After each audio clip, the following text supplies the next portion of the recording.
श्रीमन्नारायणीयं दशकं 39।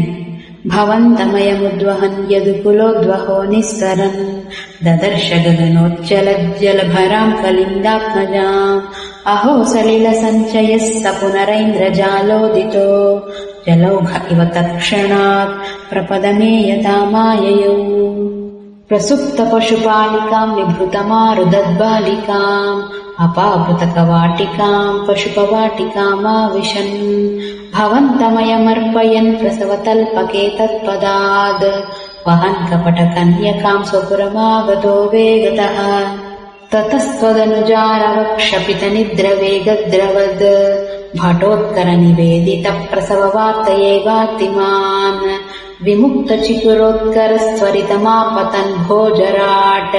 अतुष्ट इव दृष्टवान् भगिनिकाकरे कन्यकाम्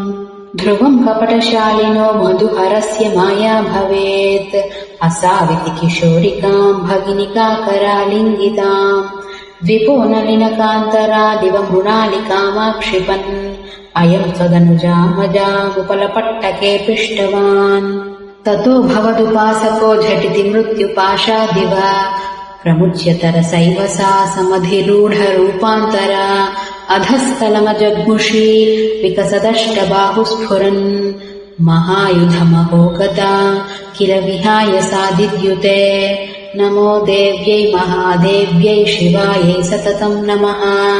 नमः प्रकृत्यै भद्रायै नियताः प्रणतास्मताम् नृशंसतरकंसते किमु मया विनिष्पृष्टया बभूव भवदन्तकः क्वचन चिन्त्यताम् ते हितम् इति त्वदनुजा विभो खलमुदीर्य तम् जग्मुषी मरुद्गणपणायिता भुवि च मन्दिराण्येयुषी प्रगे पुनरगात्मजा वचनमीरिता भूभुजा प्रलम्बबकपूतना प्रमुखदानवामानिनः भवन्निधनकाम्यया जगति भभ्रमुर्निर्भयाः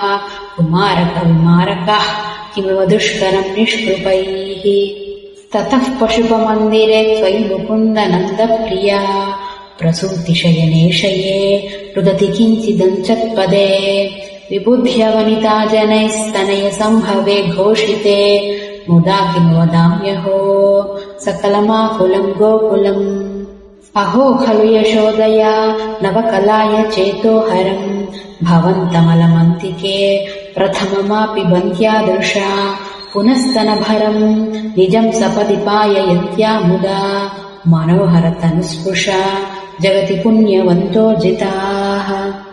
भवत्कुशलकाम्यया स खलु नन्दगोपस्तदा प्रमोदभरसङ्कुलो